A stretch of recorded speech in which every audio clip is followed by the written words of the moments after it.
Listo, yo creo que esto es lo básico en EPOC, lo que más preguntan. No preguntan mucho sobre el tratamiento, ya les decía el tratamiento, por eso que no les puse aquí. El tratamiento básicamente es sintomático, básicamente broncodilatadores. En estos últimos años se está tratando de usar broncodilatadores de acción prolongada, como por ejemplo el anticolinérgico tipo tiotropium, o también los beta-2 de acción prolongada, como por ejemplo el salmeterol, formoterol, y actualmente ya de hace unos meses nomás, el de acción ultra prolongada, como el indacaterol, por ejemplo, que es un beta-2 de acción ultra prolongada. Pero no creo que me pregunten mucho eso, porque eso ya es más manejo del neumólogo, ¿no? A ver, vamos a las preguntas. Primero, respecto a la acción del tabaco sobre las vías respiratorias, señalar la respuesta falsa, digamos, ¿no? ¿Cuál no es verdadera aquí? Ya les había dicho, el tabaco produce una serie de trastornos en la vía aérea, ¿no? A ver, mira, vayan pensándola mientras aquí un ratito. A ver, inhibe la acción de los macrófagos, sí es cierto, obviamente, ¿no? Por eso hay más infecciones. Aumenta la resistencia a la vía aérea, también es cierto, porque aumenta la secreción de moco, hace que el músculo liso se constriña, aumenta la resistencia en la vía aérea. A eso le llamamos aumento de la resistencia, cuando lo cerramos más al bronquio, ¿no? Produce hipertrofia de las glándulas bronquiales también, por eso que hay mayor secreción de moco, de flema. Estimula la construcción del músculo liso bronquial también, por eso le decía que se cierra la vía aérea. Disminuye la densidad de los cilios, también es cierto, pero acá dice aumenta su movilidad, o sea, se vuelven más móviles, o sea, botan más sustancias, no es así. Entonces, y esta es una pregunta de examen, así se la plantean, ¿no? Aquí le ponen un pero, por ejemplo. Incluso si ustedes no lo supieran, cuando les pongan un pero por ahí, ya siempre les digo a los alumnos, cuando les pongan un pero, siempre, generalmente esa no es una respuesta, ¿no? Porque en medicina no hay nada absoluto. Entonces por ahí va, cuando no sepan, que es por ahí, cuando hay un pero, siempre, esa podría ser una de las respuestas, ¿no? En este caso, obviamente, ustedes tienen que marcar sabiendo, pues, ¿no? Entonces sí disminuye la densidad de los cilios, pero su movilidad no se aumenta, más bien disminuye la movilidad de los cilios. Por eso esa es la respuesta. A ver, 2. ¿Cuál de las siguientes afirmaciones sobre los diferentes tipos de enfisema no es correcta? O sea que hay varias correctas y una no correcta. En el enfisema pan-acinar predominan las bases pulmonares. Miren, el fenotipo ZZ es más frecuente en los pacientes enfisematosos. El enfisema centroacinar predomina en el ápex pulmonar. El enfisema pan-acinar se relaciona con un déficit de alfa-1 antitripsina. En un enfisematoso es frecuente encontrar ambos tipos de enfisema y que sea uno el que predomine. ¿Cuáles son verdaderas y cuál es falsa aquí? A ver.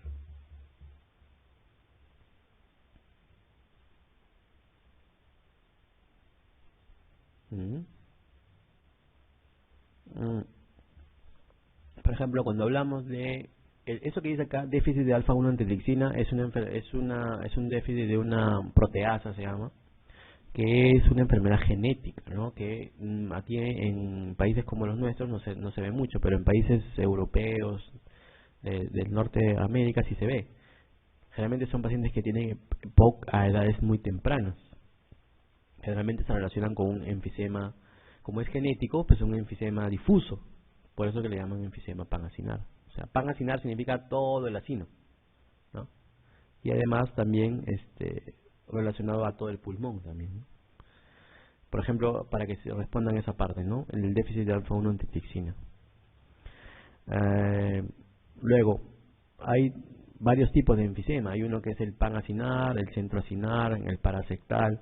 Cada uno de ellos es de acuerdo al tipo de componente que tengan, ¿no? Por ejemplo, si es déficit de alfa-1 antitripsina, ya les decía, está relacionado más con el pan-acinar. Si es el componente cigarro, generalmente el enfisema es en las zonas más apicales de los ápex. Entonces, ahí, por ejemplo, según eso, ¿cuál sería la respuesta, no? Ahora, el fenotipo ZZ, eso sí es un tipo especial de enfisema, pero que no es muy frecuente en todo caso, ¿no? ¿Cuál de los siguientes es no correcta? Dice. La E, por ejemplo, en un enfisematoso es frecuente encontrar ambos tipos de enfisema y que uno sea el que predomine. ¿Qué creen? ¿Será cierto o no?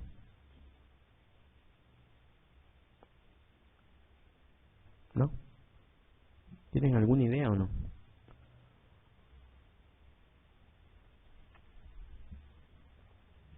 ¿Cuál creen que es? A ver. Ya sin saber, ¿no? Jugando al cual creen que no es. ¿Mm? ¿Alguna idea? A ver. Justo la que les decía, ¿no? O sea, el fenotipo ZZ es una cosa no frecuente, o sea, es una cosa muy rara, ¿no? Lo demás sí. El déficit de alfa-1-antitrisina también no es frecuente, pero sí está relacionado, como es una enfermedad genética, a todo el enfisema en todo el pulmón y en todo el acino, por eso le relacionan más con el panacinar. Los que fuman generalmente tienen un enfisema centroacinar y predomina más en los ápex. En los que tienen enfisema, como nada en medicina es absoluto, puede haber pues la mezcla también de varios tipos de enfisema, ¿no? Pero generalmente predomina uno.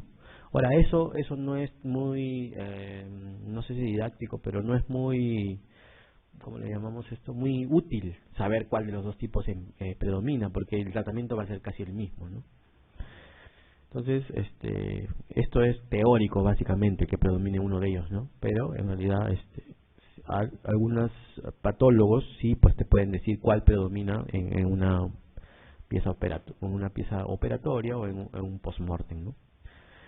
El panacinar predomina más en las bases, porque empieza justamente ahí, y luego ya todo el pulmón, y en cambio el centroacinar predomina más en los ápices, o los ápex. Por eso que a veces en los fumadores vemos bulas grandes a nivel apical, ¿no? Como si fueran secuelas de tuberculosis, pero en realidad son bulas grandes que atrapan aire y están relacionados pues al tabaco.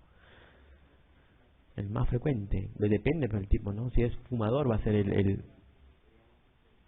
No, como te digo, hay siempre una mezcla de ambos, pero va a depender. Por ejemplo, si es un déficit de alfa-1-antitrisina va a predominar el panacinar. Si es un fumador va a predominar el centroacinar.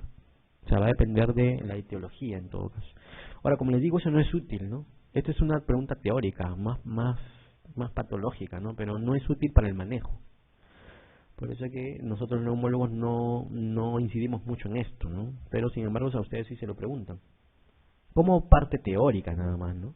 Que eso altere el tratamiento, que es lo que en realidad beneficia al paciente, no nos va a alterar saber cuál de los dos predomina, ¿no? Es enfisema y el manejo es parecido, con broncodilatadores. 3. El tipo enfisematoso de la enfermedad pulmonar obstructiva crónica por lo común demuestra. ¿Qué demuestra por lo común un enfisematoso? ¿Esputo purulento? ¿Cor pulmonar tempranamente? ¿Disminución de la capacidad pulmonar total? ¿O aumento de la capacidad pulmonar? ¿PCO2 arterial normal? ¿O bajo? ¿O ninguna? ¿Qué es lo que predominaba en un enfisematoso más? Por lo común. ¿Qué? ¿Recuerdan que decía, en uno predomina una cosa y en otro predomina otra cosa? Uno es gordito, uno es flaquito, uno es más disneico, uno es más purulento, más tosedor, ¿no? Entonces, ¿en el enfisema qué era? ¿Disneico o tosedor? ¿Ah? Disneico, es más disneico. El bronquítico crónico es el tosedor, el purulento, el que expectora, ¿no? Entonces, en ellos sí, ¿no? En cambio, en el enfisematoso, ¿no? Mira, vamos a ver el cuadrito anterior. Aquí, miren. Por ejemplo, ¿no? Aquí el aquí. El enfisematoso, disnea precoz, es lo que predomina. Expectoración, casi nada. Capacidad de difusión, sí bien alterada, eso también predomina en ellos. Y signos radiológicos, ¿no? En cambio, en el bronquítico crónico, la disnea es tardía. Lo que predomina es la expectoración abundante. Ese es bronquítico crónico, ¿no? Grave alteración del intercambio gasoso, cambios radiológicos no muy frecuentes, frecuente aparición de cor pulmonar. En ellos sí, en el bronquítico crónico sí vamos a ver cor pulmonar frecuentemente. Cambio en el enfisematoso, no tanto, ¿no? Este de acá, el PCO2 arterial normal o bajo, es lo que han dado ellos como respuesta, ¿no? Pero obviamente que el CO2 puede ser normal o bajo siempre y cuando no sea un enfisema muy marcado. O sea, cuando un paciente ya es un enfisema muy avanzado, sí va a tener un CO2 más bien elevado, ¿no? Entonces, aquí yo en realidad hubiese marcado la E más que la D, pero según la clave que da el banco de preguntas, ha marcado la D. Yo me inclino más por la E, porque la E es probablemente la disnea lo que más predomina en ellos, ¿no? El CO2 puede estar normal o bajo, también en un bronquítico crónico también puede estar normal o bajo. Simplemente que el CO2 sí se va a elevar cuando tenemos un enfisema crónico, ahí sí, un enfisema avanzado. En ese caso sí, ¿no? Hay preguntas así que vienen de este tipo y que pues no son muy claras en la respuesta, ¿no? Aquí yo creo que la E hubiese sido mucho mejor respuesta que la D. Pero es lo que ponen ellos. A ver, 4. En el enfisema se afecta el asino respiratorio, ya sabíamos, la unidad funcional de intercambio gaseoso que les había dicho. ¿Qué estructura no forma parte del asino? ¿Se acuerdan del asino? Bronquiolo terminal, bronquiolo respiratorio, conducto alveolar, saco alveolar, alveolos, ¿no? ¿Qué estructura no forma parte? Si estamos hablando del asino, estamos hablando de la unidad funcional. O sea, es la zona donde hay intercambio gaseoso, pues, ¿no? Aquí de estas alternativas, ¿cuál no nos ayuda al intercambio gaseoso? ¿Cuál? El alveolo terminal, el bronquiolo subterminal, el saco alveolar. O sea, si estamos hablando de la unidad funcional, quiere decir que hay alveolos para que haya intercambio, pues, ¿no? Eso es el asino.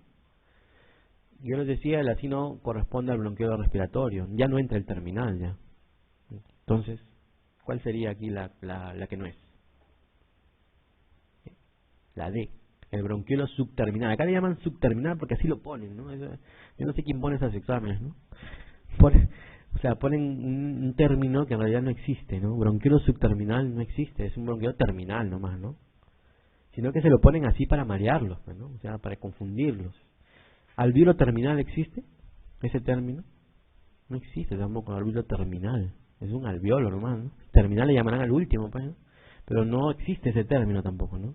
Pero si tú me dices que es alveolo, sí, yo te digo que eso sí forma parte del asino, así le llames terminal. Yo puedo llamar alveolo también inicial, si quiero, pero es un alveolo igual. Entonces son términos que a veces se lo ponen para marearlos. Bronquiolo subterminal, bueno, no existe, pero el bronquiolo subterminal quiere decir el que está llegando pues al bronquiolo respiratorio, ¿no? Se supone. Entonces, como ya les decía, el bronquiolo terminal y subterminal tampoco no es parte del asino, pues porque no tiene alveolos y no produce intercambio gaseoso. ¿Sí? Eso sí es para marearlos que le ponen esos términos, ¿no? 5. ¿Cuál de los siguientes hallazgos es sugestivo de bronquitis crónica? Esto sí creo, ¿no? Es más fácil de responder. Toda bronquitis crónica es un problema, como todo EPOC, es un problema de obstrucción, ¿no?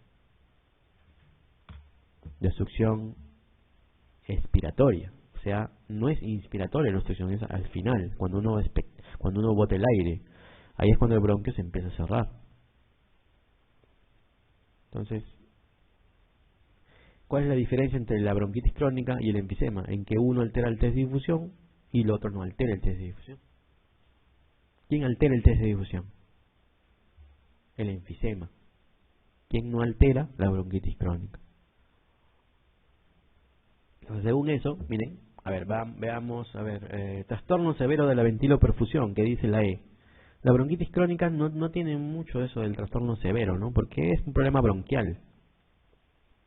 Entonces, no sería muy sugestivo. Más bien un enfisematoso, cuando ya está muy grave, ya pues ya no tiene alveolos casi, porque se han roto tanta cantidad de parénquima, de tabique, digo, que ya los alveolos también se han roto. Y ahí sí puede haber un trastorno serio de la ventiloperfusión. Obstrucción expiratoria, eso sí es cierto. La A, la B y la C dice obstrucción expiratoria. Bueno, eso hasta ahí está bien. Veamos, difusión alveolo capilar disminuida. ¿Qué les parece? ¿El bronquítico tiene test de difusión disminuido? No, el enfisematoso tiene test de difusión disminuida. Entonces la A tampoco sería, ¿no? La B, obstrucción expiratoria, bueno, está bien ahí. Distensibilidad normal, ¿no? Distensibilidad, ¿se acuerdan que hicimos en fisiología? Si es que se acuerdan, hace tiempo hicimos. Va a depender, la distensibilidad nos habla de un cambio de volumen por un cambio de presión del pulmón. Y el pulmón de un EPOC, si es que es enfisematoso, va a tener una distensibilidad aumentada. Pero si es bronquítico crónico, su distensibilidad al inicio no se ve afectada, porque es problema bronquial, no es problema de parénquima. Entonces esa podría ser, ¿eh? A ver, la C, obstrucción expiratoria, no inspiratoria y distensibilidad aumentada. Al decir obstrucción expiratoria, no inspiratoria, no es lo mismo, ¿no? Mira, es otro juego de palabras que le hacen aquí para marearnos, ¿no? Obstrucción expiratoria es lo mismo que decir no inspiratoria. Para decir no inspiratoria es decir expiratoria. Es como decir obstrucción expiratoria, expiratoria, distensibilidad aumentada, ¿no? Juego de palabras estos que ponen en esos exámenes. Esa no es, pero eso es para que también tengan, ¿cómo le llaman eso? La habilidad de responder una pregunta, ¿no? No solo es el conocimiento, también es la habilidad. Hay gente que con habilidad no me responde, ¿no? A ver, la D, retracción elástica. ¿Se acuerdan? Retracción elástica es lo contrario de la distensibilidad. Distensibilidad es cambio de volumen por cambio de presión, y retracción elástica es que el pulmón vuelva a su estado normal luego de haberlo distendido. Retracción elástica disminuida y distensibilidad aumentada. Eso sí es cierto, pero en el enfisema. En el enfisema sí hay distensibilidad o compliance aumentada y retracción disminuida, porque atrapa aire, ¿no? El enfisematoso atrapa aire, entonces se queda así, abierto, atrapando aire, ¿no? Y la retracción elástica es corta o baja, ¿no? Entonces, ¿cuál sería la respuesta? ¿Cuál? ¿La? ¿Cuál? ¿La F? Están con sueño ustedes, que no. La B sería la respuesta, ¿no? O sea, obstrucción expiratoria y distensibilidad normal, porque estamos hablando de bronquitis, no estamos hablando de enfisema. En el enfisema sí la distensibilidad se ve aumentada, ¿no? 6. Señale cuál es el germen que con mayor frecuencia, miren, causa infecciones bronquiales agudas de origen bacteriano, todavía les ponen, en pacientes con EPOC. ¿Cuál es el germen más frecuente? De exacerbación de EPOC, me está queriendo decir, ¿no? ¿Cuál era? ¿La pseudomonas? ¿La Klebsiella? ¿La E. coli? ¿Mycoplasma? ¿Cuál? El Haemophilus influenzae. Ese es el germen más frecuente, o la bacteria más frecuente causante de exacerbación de EPOC. Siempre le van a preguntar eso. Y la pseudomonas es uno de los más frecuentes en los EPOC severos, como causante de infecciones. Klebsiella también es un gran negativo. Mycoplasma y clamidia, en cambio, son atípicos. Son gérmenes atípicos que producen más neumonías atípicas, ¿no? Una neumonía atípica es aquella que tiene una disociación clínico-radiológica. O sea, el paciente tiene una placa bien fea, intersticial difusa, y sus síntomas son muy larvados, ¿no? A eso se llama disociación clínico-radiológica. Y las neumonías atípicas, producidas por Mycoplasma y clamidia, tienen ese efecto, ¿no? 7. A ver, la primera alteración respiratoria demostrable en fumadores, pero que es reversible, dice, al suspender el hábito del tabaco, es alteración respiratoria demostrable. Quiere decir que es algo objetivo, ¿no? No me está hablando de algo, de un síntoma probablemente, sino algo objetivo. Y que se demuestra, ¿no?, que es reversible al suspender el tabaco. ¿Cuál sería? Hipertrofia de las glándulas. Para demostrar lo que tendría que hacer, sacar una anatomía patológica de una glándula, ¿no? Es muy poco probable hacer eso en un paciente vivo, ¿no? ¿Cuál sería más demostrable? La tos es un síntoma. Sería pues la obstrucción de la vía aérea, ¿no? Eso sí podría yo demostrarlo. ¿Mediante qué? Mediante una espirometría, pues, ¿no? Yo le hago una espirometría y mido la obstrucción de la vía aérea distal. ¿Cómo se medía, se acuerdan, la obstrucción de la vía aérea distal? Con el FED 2575, que es un parámetro de la espirometría, ¿no? Que es un parámetro que mide justo vía aérea pequeña, o vía aérea distal o periférica, ¿no? Entonces, si yo le hago una espirometría a un paciente con EPOC, pero que ya dejó de fumar, seguramente voy a ver esa reversibilidad de la obstrucción, ¿no? Que al inicio seguramente estaba obstruido, luego de haber dejado de fumar por algunos meses le hago una prueba y seguramente voy a ver que esa obstrucción ya revirtió o cedió, ¿no? 8. A ver, ¿cuál de los siguientes valores espirométricos es considerado como la medición más sensible precoz de la obstrucción de la vía aérea, particularmente de la menor de 2 milímetros? Ah, mírenme, justo lo que hablaba, ¿no? ¿Cuál sería?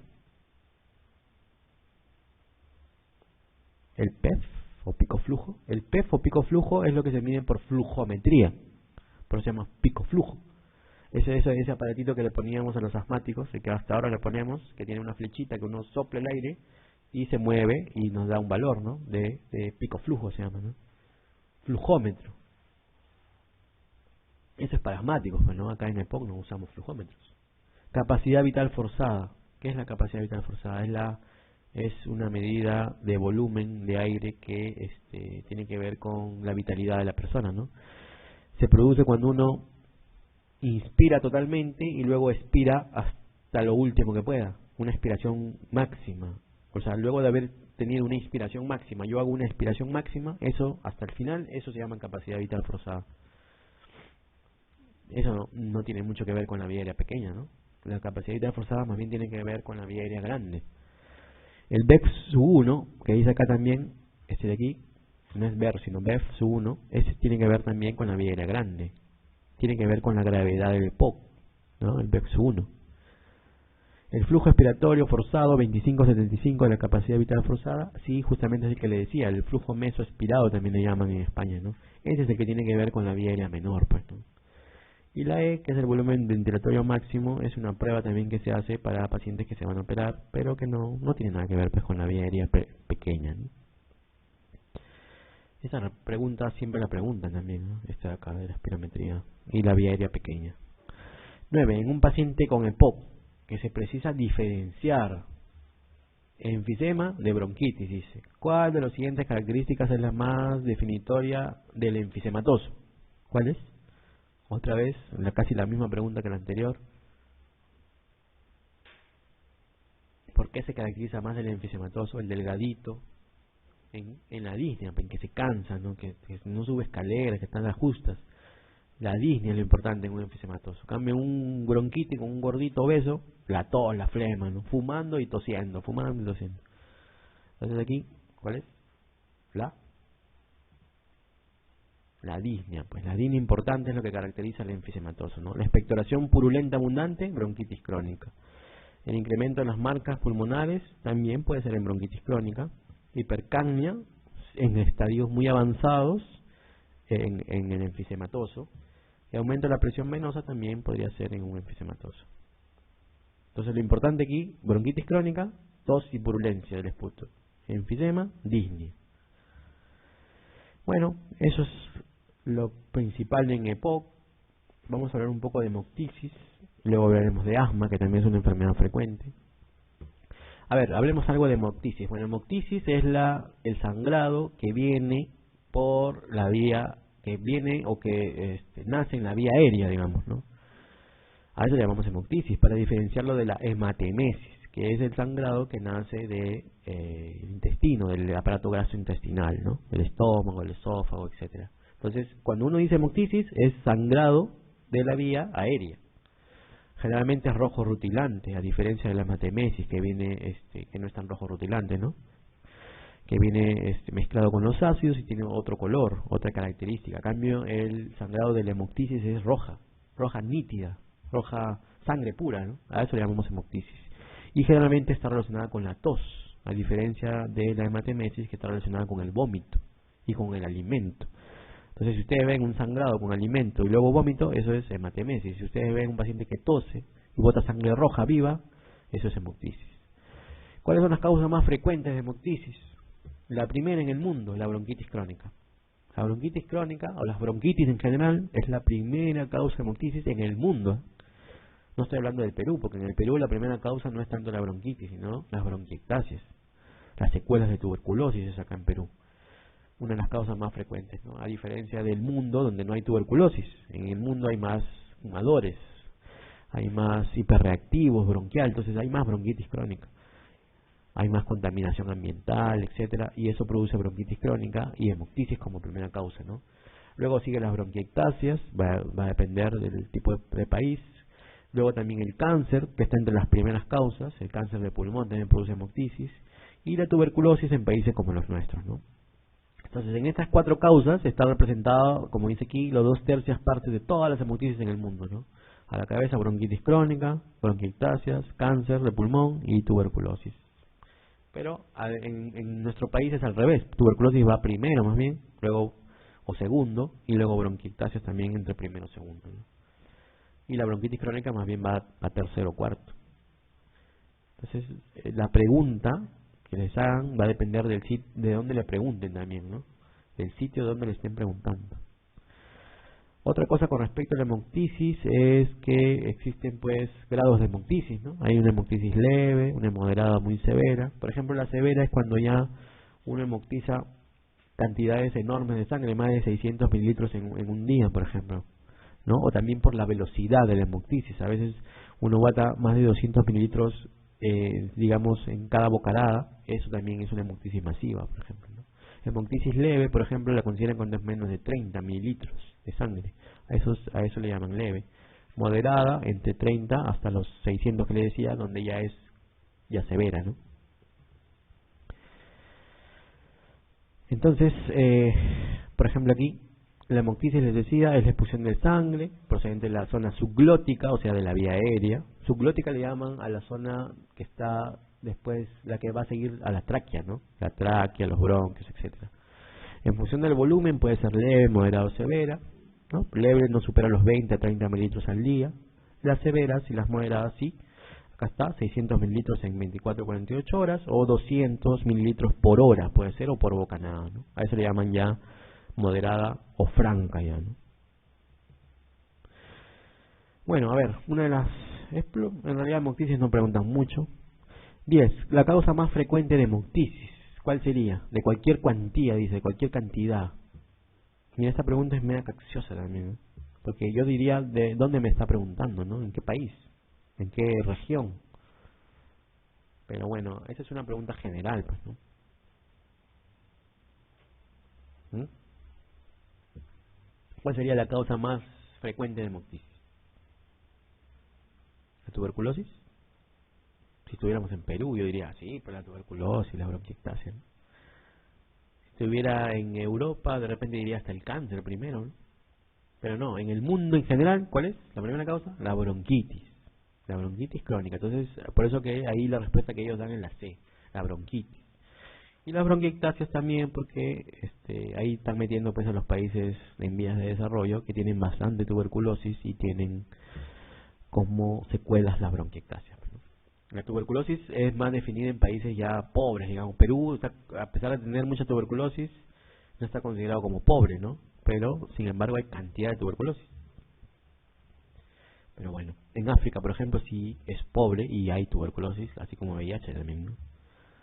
Entonces, la respuesta que ellos dan es la bronquitis crónica y la bronquiectasia, ¿no? El infarto pulmonar, pues, no es muy frecuente. El adenoma bronquial es un tipo de tumor pulmonar, tampoco no es muy frecuente, ¿no?